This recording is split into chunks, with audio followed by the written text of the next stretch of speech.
Hi, everyone. Thank you for waiting. My name is Penny Weninger, and I am a retiree of Grand Rapids Community College's Human Resources Office. And I'm here today. First of all, thank you. I know your time is precious, and I really appreciate your choosing to spend 45 minutes with me. How many of you are looking up here and saying, oh, geez, it's another old fart trying to tell me what to do with my life? How many? Oh, you guys from West Michigan, you are so polite. I'm a Jersey girl, and I say what I think. So nobody out there is looking at me and saying, all right, you're nice. But here's the deal. I want to let you know at the outset that A, I am not a teacher, so I don't do these presentations very often. So I'm sorry that you have to sit through my PowerPoint. It's just something to look at. You can choose to look at it or not. It's okay with me. And also, I have a real conversational style. We're here today for your benefit. We're here so that you can think of some stuff that you might not have thought of before. And in that vein, don't wait until I ask for questions or comments. If you have a thought, if you have a question, if you got something you want to say, just raise your hand, all right? And one more little bit of housekeeping. Will everyone do this for me, please? Okay, that's the signal. If I start putting you to sleep, just do that, and I'll just be looking around, and I'll make sure that we're still all awake, okay? All right. So the reason this old fart is here is because, quite frankly, there are still a lot of old farts out there that are making decisions that impact your lives. And so I like to come here because of the experience that I recently had, well, that I've had throughout my life, but also in human resources with business communication to help you get what you need out of life. I want to tell you, too, I want to just give you all a little plug. Good for you for all being here. Not only in the ice, but every day. I just met a young lady who travels 45 minutes every day to go to school. Stick with it, guys. The reason I was able to retire at age 54 was due in big part, to the fact that I got a college degree. Now, did I know what I wanted to do? No. Do I know what I want to do now? No. I was never one of those kids that knew that I wanted to be a doctor or a teacher or an architect. I just was a good student, and I could never zone in on anything, and I always thought that was a failing. But on the backside, looking back, I realized it was just because I was interested in so many things I didn't want to pin down. So I got a 4-year degree, which took me 6 years and 4 majors. But you don't need to do that necessarily. If you are not on a direct career path, stick with the associates or the certificate that you're pursuing.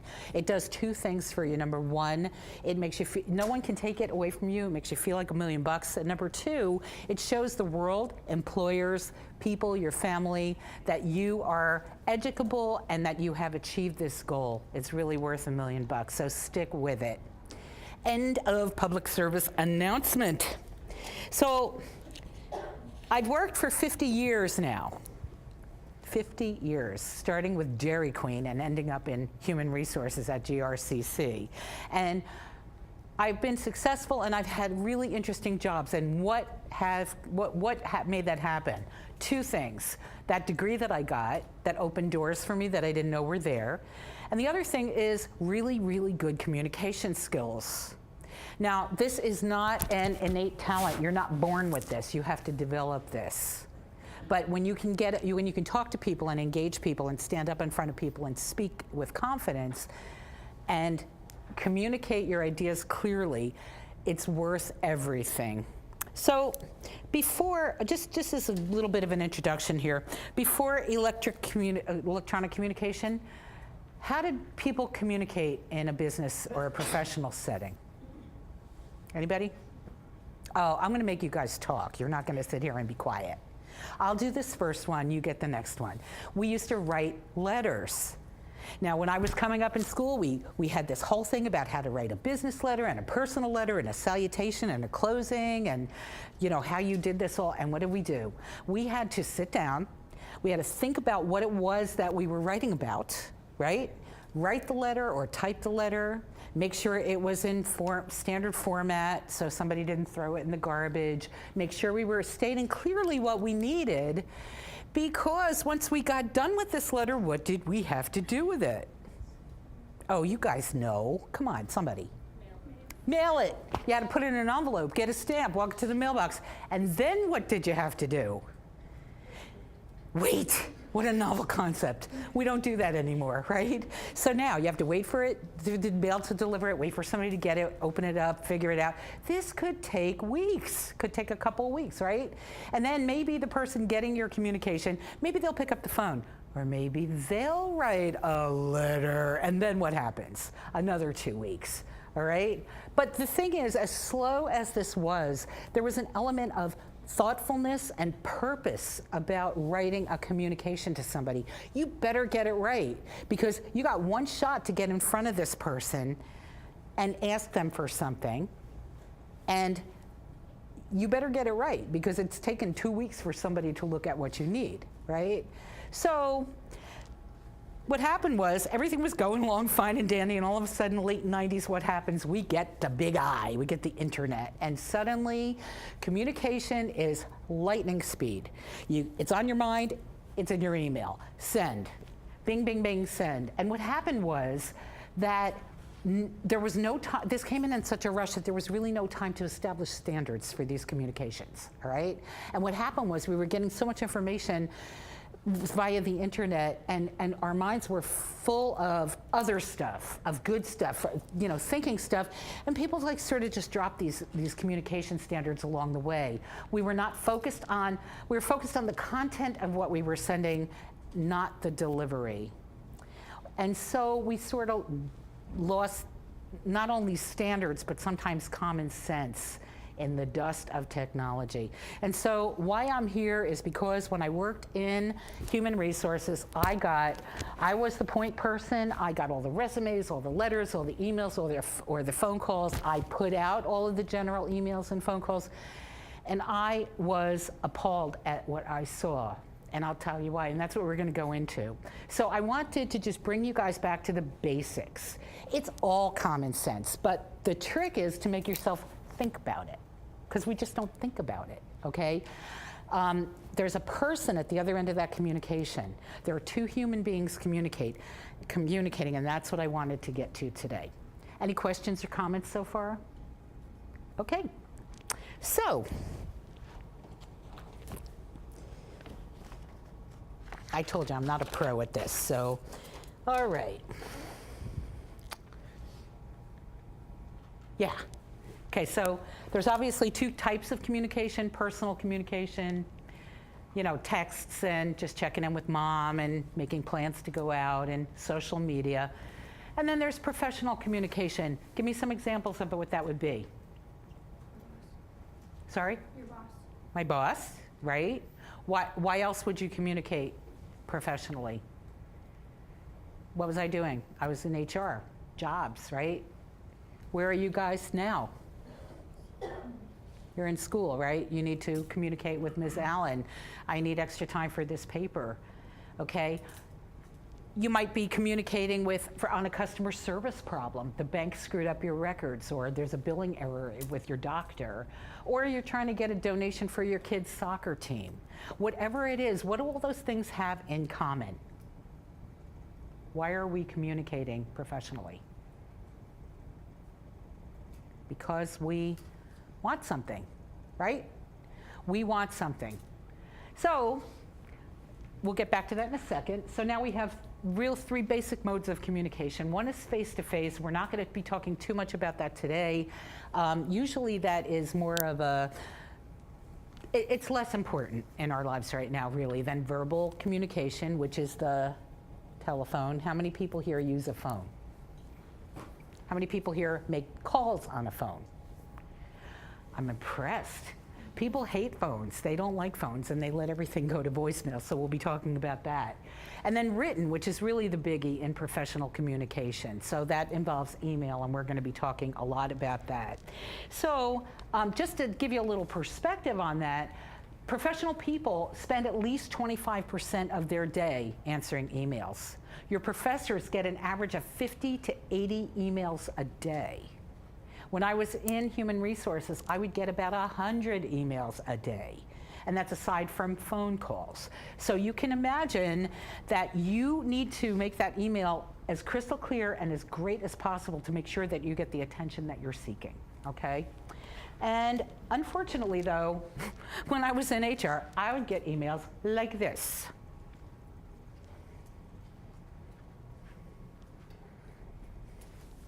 Somebody want to tell me who Jessica is? What Jessica wants? No. What am I going to do with this email? What are my options with this email? Wake up. Come on, somebody say something. Ignore it. That's number one. What else? Open that document. Oh, you can open the attachment.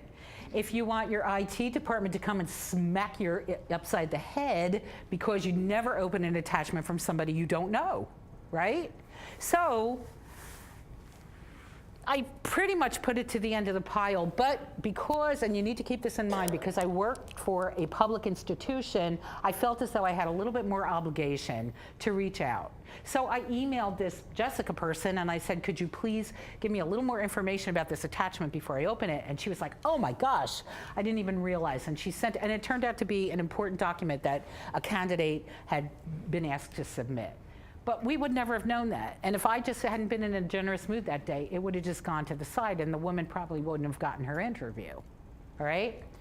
So then, here's another thing, and this is how this presentation really got going. One day, I am going through resumes and I see one from a student employee here at GRCC. And I know that this guy is finishing up his associate's degree and he's looking for an entry-level job. And he keeps applying for these jobs. And he keeps having this crappy, thin resume that he keeps submitting. And the application process requires a cover letter, and he has never submitted one. I keep seeing it, and you know, I know the guy, he's a decent guy, and he wants to get ahead, and he's got some experience in his job. I called him. I say, hey, Tom, you know what, you really need to brush this resume up, and and I'm giving him all the, he says, thank you, I really, really appreciate it. So I said, I'll tell you what. I said, he says, but I don't know what to do because it says you can't, once you submit your resume, it's permanent. I said, you know what? If you send me a new resume and a cover letter by the time the posting closes, I will replace it for you. Thank you very much. Okay, cool.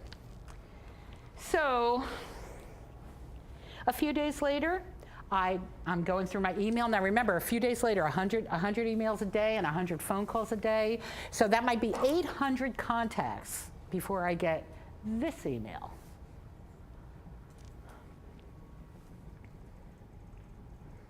Thoughts? Now you know who this is because I'm telling this story, right? Do I know who Sparty is? Another attachment that I don't know who it's from. Although, could you replace my resume with the document for the support professional job? That is a classification of all the admin people here on campus. Okay, so I kind of knew that it might be for real. And I opened the attachment, and sure enough, there was this guy, Tom. The resume was great.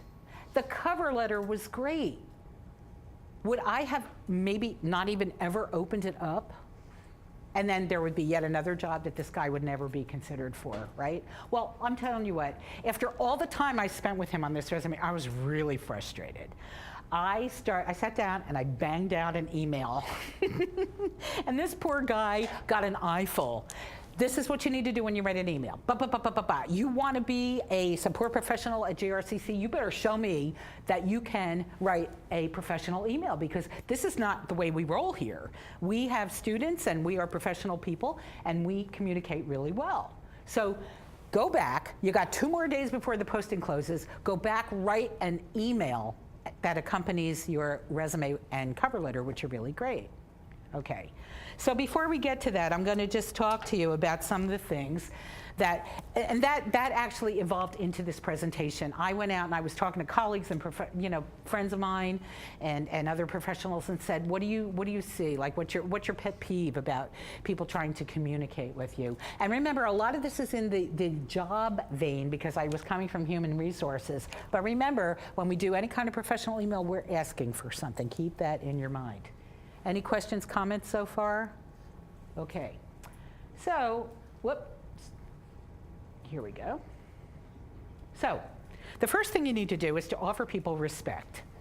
Respect means not only being polite, but respecting their time. You know, if you have a job and you're there for a certain amount of time and you have something you have to get done, you don't want somebody wasting your time and having your boss get all over you because you didn't do the project, right? So your time is valuable. So you want to make sure that you have enough information in this email to help a person help you. You want, and to be respectful, to be polite. So you want to have an appropriate salutation. We're going back now. Whoop, we're going, sorry, I'm bad at this. Okay, what's the salutation here? Salutation is, dear so-and-so. Do you see that? What do you see? Hey! Hey! Hey!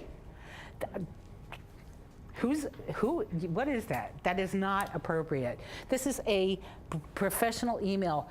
Personal emails, personal communication can be as informal as you like. You can use all the ellipses and the exclamation points and the emojis you want to use, but never does that belong here in a professional email. Now, okay, so look at this again, because I don't want to keep flashing back and forth, but just read this one more time. Hey, could you replace my resume with this document for the support professional job? And as I said, stop. I'm so bad. Okay, so as I said, the support professional is a genre of all kinds of positions at the school, so we don't know which one he's talking about. So he doesn't have an identifiable address. I don't know who it is. If it had said tom.anderson@gmail, I would have known who this person was. His subject line was cover letter and resume. Pretty good, right? How many of those 100 emails a day that I get do you think have a cover letter or a resume attached? Okay, so he's not helping. He's not stating an objective. He didn't even read his email. He said this document, and I don't know what document he's talking about. He didn't reference the fact that we had a conversation. Why not do that? Why not make it easy for me to help you get what you want, right? And also, you should include your contact information every time. Now, if you have an email, that's easy because I can reply to it, but put that phone number in there and do it every single time. Because why would you even, if I needed to call you about something quickly or something a little more involved than an email, why would you want to make me go and look your record up and get the phone number and figure out which is home and mobile? Why? There's no reason for that. Okay, see if I can do this. Yeah. Okay, establish credibility. Don't write like you speak. So I'm going to talk to you about this forever and a day. What I just spoke a sentence to you. So I'm going to talk to you about this forever and a day. That's the way I speak. How would I have to write that in an email? I wouldn't put the word so. I wouldn't lead in with that. And I wouldn't write gonna, G-O-N-N-A, would I? I'd write going to. And I would not express myself that I'm going to talk to you forever and a day. In an email, you might say, it's very important that I emphasize this point. Punctuation, capitalization, grammar. Okay, I'm not a grammar Nazi, but I'll tell you what. I told you that I conferred with some professionals about this, and this recruiter, who's a friend of mine, said, I just passed over an application for a machine operator position because of bad grammar. You might not think that it's important in that line of work, but it shows me how the person communicates, and further, I may have to send that email on to a hiring manager who then might question my standards for who I'm sending that person, okay? You don't always remember where that goes. So, watch your tone. Oh, quotations, big thing, guys. It's fine when you're doing personal communication if you want to express your philosophy with a little quote at the bottom of your signature line. And very, very important, I come from New Jersey, I'm here in West Michigan, a very faith-based community, and people are devout and they're happy in their beliefs, and sometimes they want to wish you well, so they'll close with "have a blessed day." Okay, but the quotations from the Bible at the bottom of a professional email really have no place. There's two reasons for that. Anybody give me a reason why that's not a good idea? Yes? The recipient may not be Christian at all. Exactly. And while you may not think it's offensive because you're just wishing somebody well, it might be that that person is not Christian.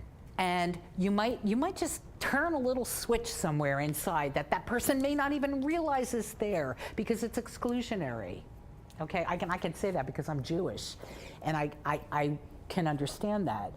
But you may turn that may turn that person's action on your request. So you should be careful about that. But the other thing is, and I'll point to this again, is when you're doing professional communication, do not let too much of your personality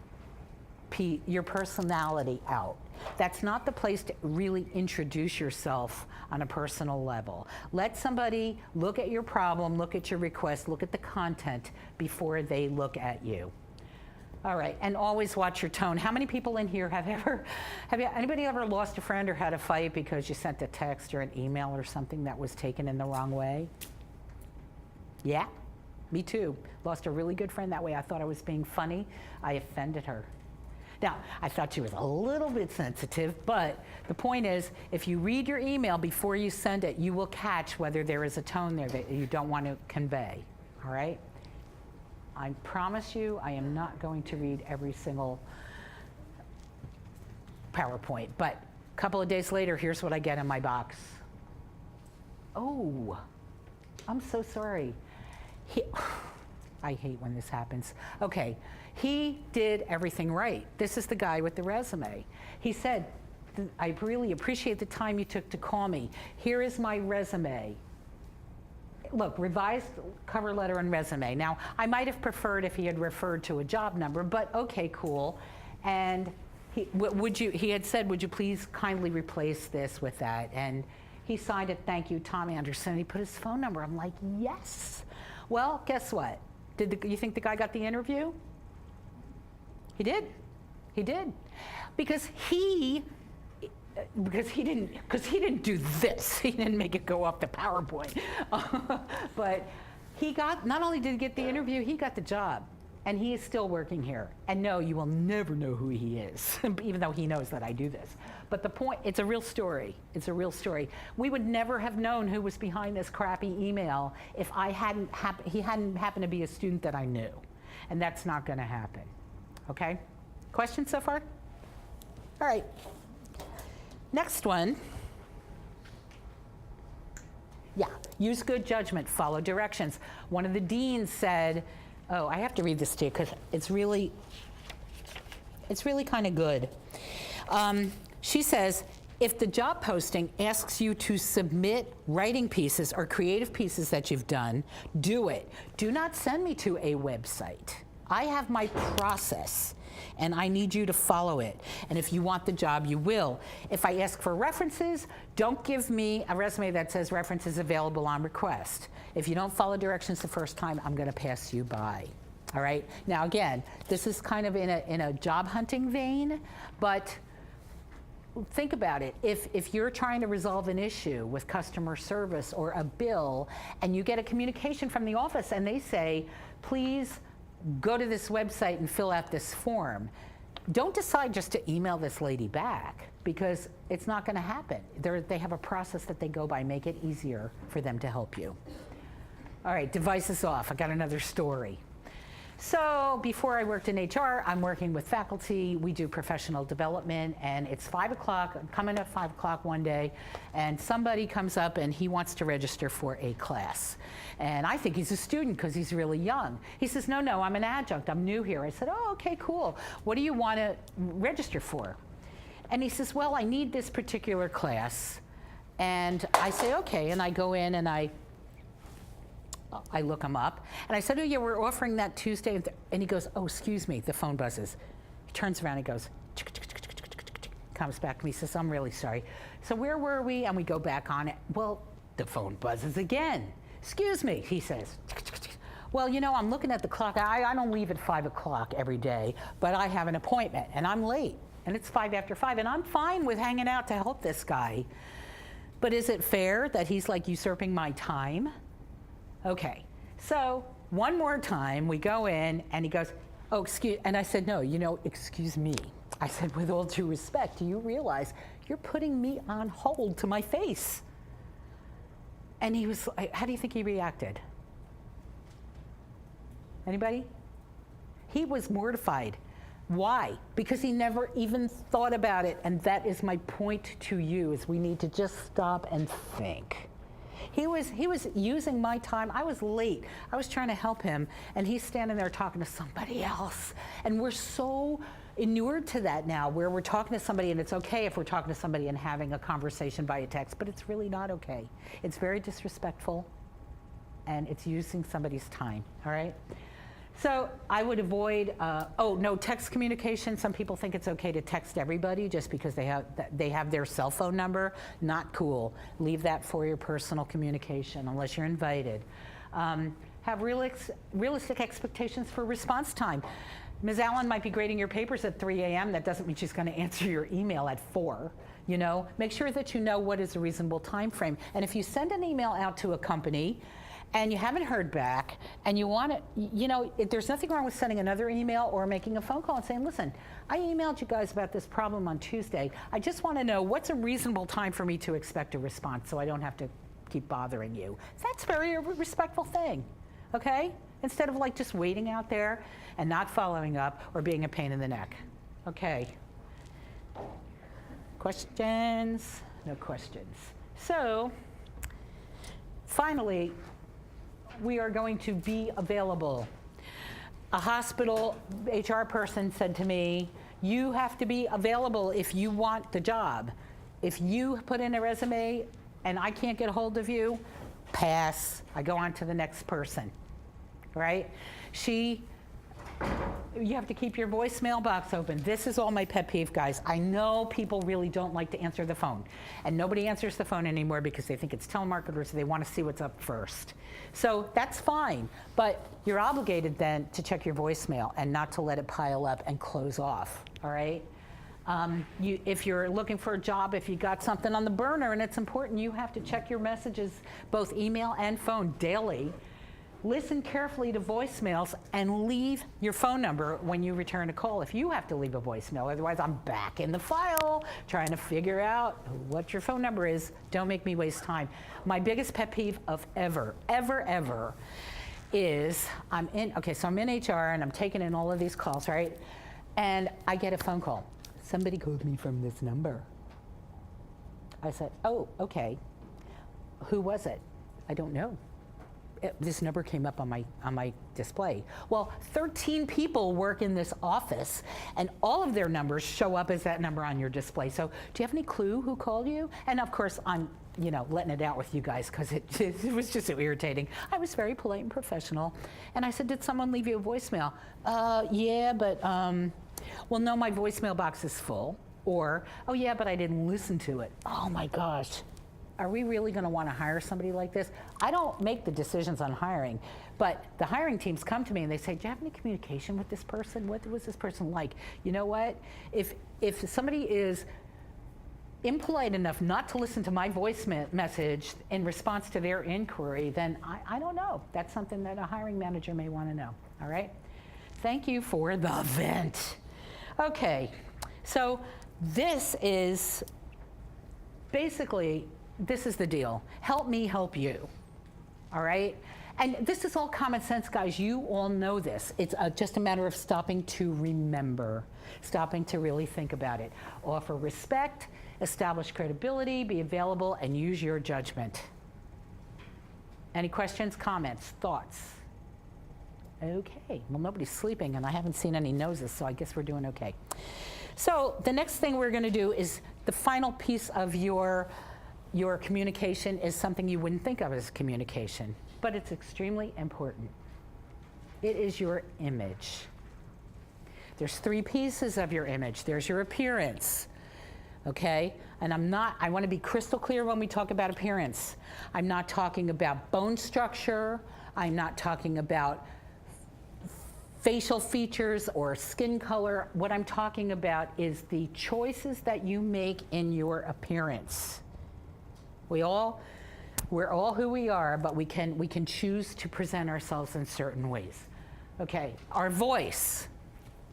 whether it's a physical voice or a written voice, what do our words say about us, right? And final, how many people here are writers? Any writers in the room? Okay, how long do you spend when you're writing something on developing a character through their dialogue? Do you do dialogue? Yeah, and it takes a while, right? It takes a craft to make sure that you're getting your point across. We'll get to that. Your footprint is, who can tell me what a footprint is?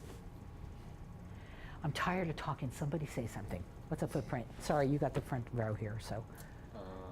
Something you leave behind? You leave behind, exactly. It's what we leave behind. And of course, we have to worry about the internet now because, if you don't like something that you posted, you can just delete it and it's gone, right? No. So there's a lot going on here. Let's start with appearance. Which of these people would you hire? Yeah, what kind of job? Good point. What kind of job? Okay. What kind of job could you see the lady in the suit doing? Tattoo artist. Oh, you're talking about the ink lady? Okay, start with her. Tattoo artist. Who else? Anybody else? A what? That's about it. Okay. How about an artist or an entertainer, right? Maybe she's a roller derby team manager. Okay. For purposes of our story, that's what she is. How about the lady in the suit? What kind of job do you see her in? Office work? Accounting? Maybe a lawyer? Okay, in our story, she's a lawyer, all right? But here's the bigger question. Why are we looking at these people deciding what jobs they should have?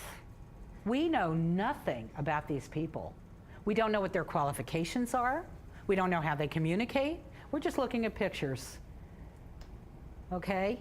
So let's do a little exercise here. Let's say that lawyer lady who works for the public defender's office in Kent County, let's say she decides she's tired of the suit. She wants to do something cool. And she sees an ad for a roller derby team manager, and she's like, yeah, I do inline, and I've had management experience, and that sounds like fun. I'm going to apply for that. What does lawyer lady have to do to her appearance to change her appearance for that particular job? What does she have to do? Okay, she's going to walk in the business suit. Come on, guys. She just has to relax a little bit, right? All right, maybe get a little funky. Okay.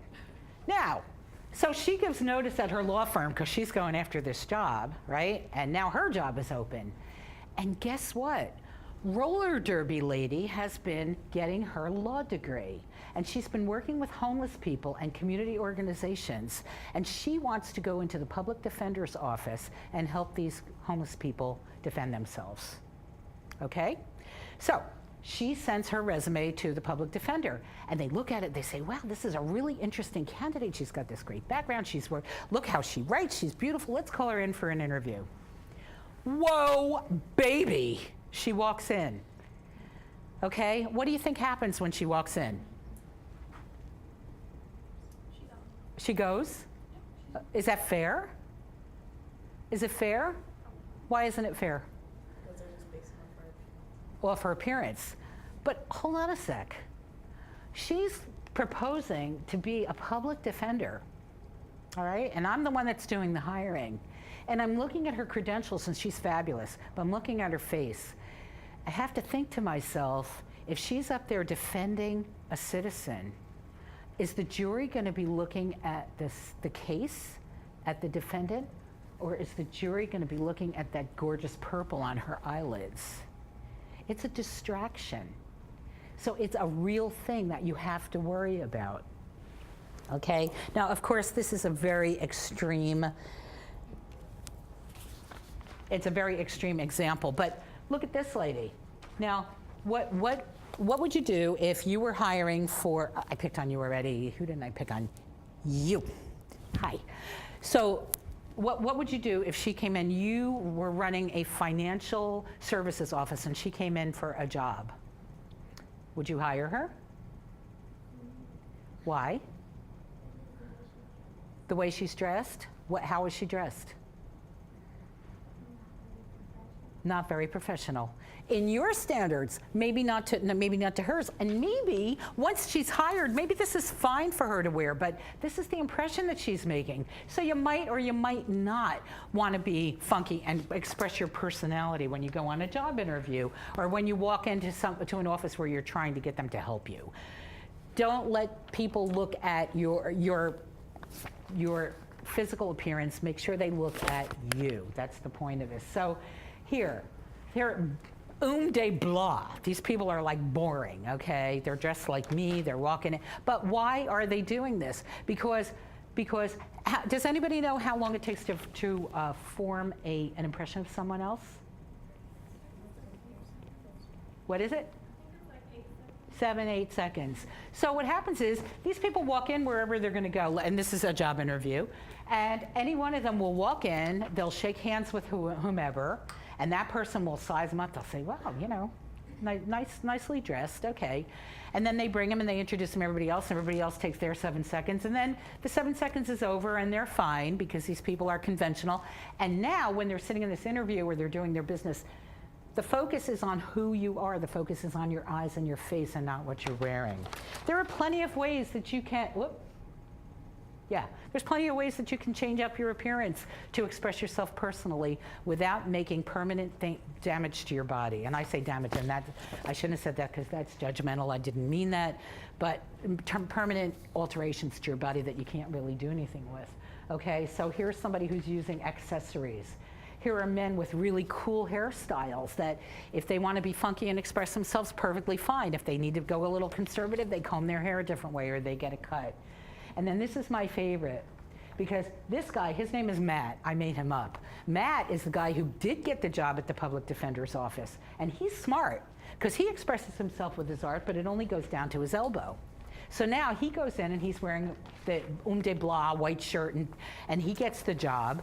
And people get to know him, and then they have their summer picnic at Millennium Park, and then he takes off his shirt, and they're like, wow, Matt, that's really cool art. But they got to know Matt and his abilities and his qualifications before they made any judgments, okay? So the bottom line is you are all in a formative stage in your lives. No matter how old you are in an educational process right now. You don't know where it's gonna take you. You have no idea. I had no idea I would wind up working in the casino industry for Donald Trump, but that's a conversation for another day. When I started out with my social work degree. So you have no idea where life is going to take you. So think about that before you make any permanent changes to your image and how you present yourself. Anybody with any questions? Oh, wow. Okay, we have just a couple of other things. Okay, now we're getting to voice. Oh, I'm so mad at myself. I'm sorry. Oh, this is Mary's email. And Mary says, I wrote in last week about needing my login and name and password changed on your website.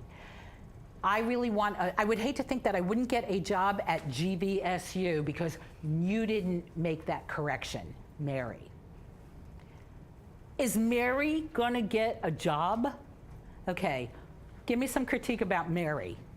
I know that I just told you what's in the content, but what do you do with an email like that when you have 100 emails a day? Plus the fact, you can't see it, but she referenced GVSU in there. She sent the email to GRCC. She didn't even read what she wrote. That is above all. You need to read what you write. And sometimes you need to read it out loud, as we said before. Okay, so this is an even better one. I hope this one works. No. Oh. Okay, this one says, I'm so sorry. This one says, here's the good reasons why libtard Democrats should not be elected to anything. Whose voice is this? Does this sound like an intelligent person to you? All right.